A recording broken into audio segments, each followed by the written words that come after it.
Well, hello, it's about time.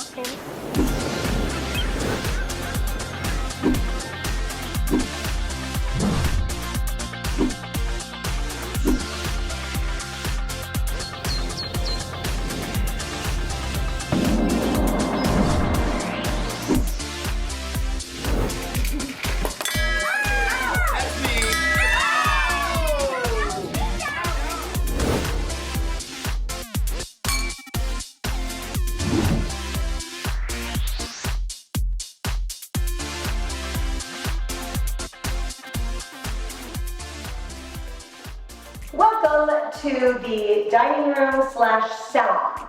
Well, what the heck is that, you're saying? What the heck is a salon? All right, I don't really know, it just sounds fancy, I think. But in this house, I didn't want to build a formal living room. I've made the mistake of building formal living rooms before, and this is what I realized. It's the most expensive furniture in the house. No one's allowed to touch anything in there. No one ever goes in there, and you're like saving it for guests. That sounds like the biggest waste of money and space of any room I could ever think of.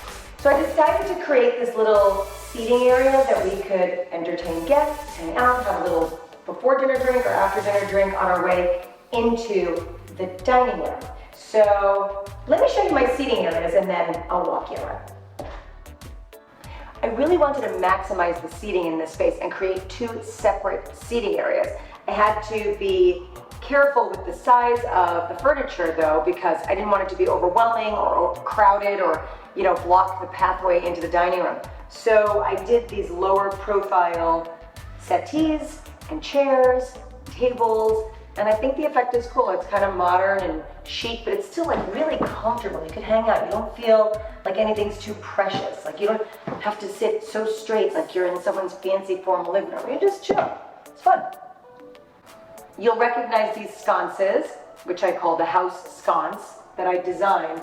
And actually, that was the inspiration for something in the dining room, which I'll show you in a little bit. So, two identical seating areas, of course, coasters everywhere. Not that you really need them, you don't need them on any of these surfaces, but I just like a coaster, I can't help it.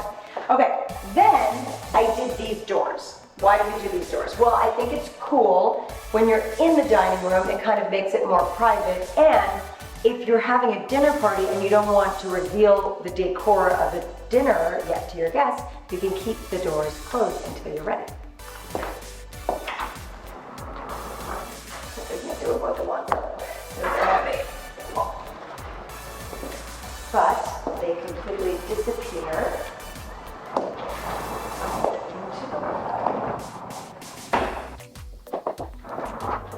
By the way, just so you know, I've actually never had these closed. I'm glad we have them, but I've never closed them.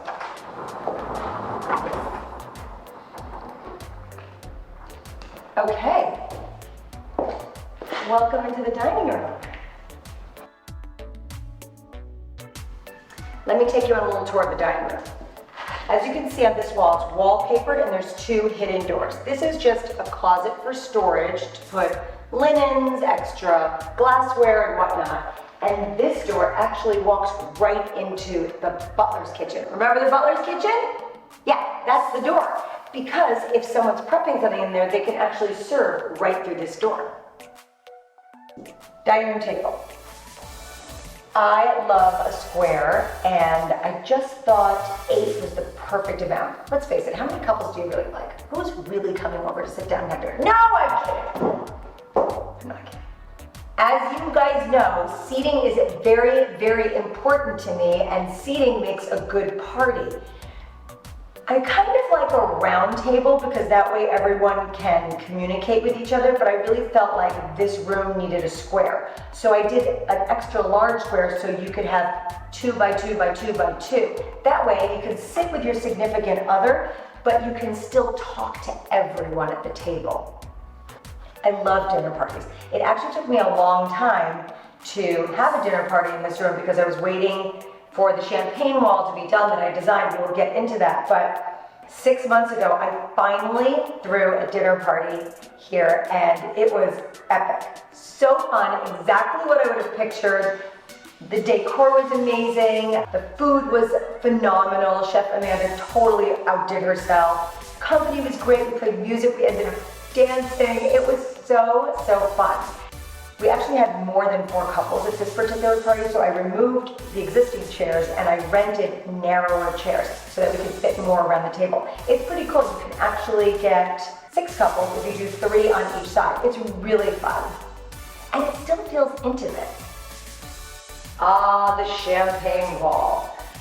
Okay, so when we built the house, it was meant to be a wine room. It's refrigerated, you can open the door, you can walk inside, it was gonna be wine, and then I thought, well gosh, I love champagne, and wouldn't it be a cool installation just to do all bottles of Veuve because of that pop of orange color, I love this. So we did it, looked great, and then I wasn't crazy about the lighting on top because there was this well of lighting in the back that would make the bottles look green on the top row. There was front lighting. It just looked a little dull. And so I started thinking, what can I design to go in there to like really take it up a notch? And remember the sconces that we were talking about? I thought, okay, what about a crystal box? And I had this vision of crystal boxes with metal and poles, and I hired a company to do this, and I designed it, and they gave me a schematic, and we all agreed on it. It was amazing. So we're talking about 50 of these boxes and 10 poles. But the way I designed it was so that the middle one was completely at midline. There's one at the top, there's one at the bottom. As you can see, it makes sense when you look at it now, but when they built it and they brought it, it didn't line up the way I had designed it. To make a very, very, very, very, very long story and long 13, 14, 16 month period of time, shorter, it was never really right. But I have to say, the company worked diligently, we worked together, and this is the final result, and I'm really happy. It was frustrating for a while, and Terry said to me, if you knew it was going to be all this, would you go back in time and not do it? No, I would still do it. I think it looks great. You can dim this, it gives you mood lighting, and it's kind of like champagne jewelry, isn't it? I love it. I just think it's so cool and fun and different, and adds something special. So, one of the things that was important to me about the dining room table is that anywhere you sit, you have a good view. So, if you're sitting here, you get to look at the fireplace, this beautiful fireplace with the fire going and this gorgeous wallpaper. If you're sitting here, you get to look at this water wall and the fire coming through.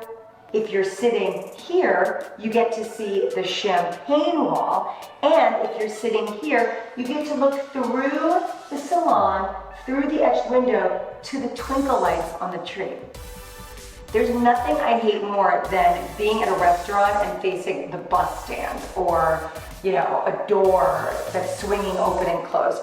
I really think that part of your experience when you're dining is not just what's on the table and what you're eating and who you're talking to, it's also the environment of where you are. I mean, I know people that don't even care what the food is like at a restaurant, they just like the atmosphere. So I wanted to make sure that there was no bad seat in the house.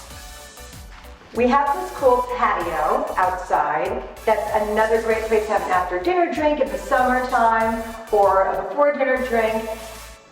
I wanted you to see the details during the day of this beautiful marble striated wall that the water comes down, and then we designed these silver squares that light up from behind and the water flows behind them. And of course we needed fire.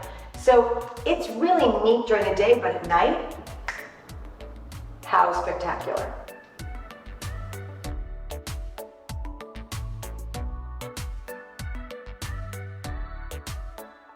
So, which seat would you choose?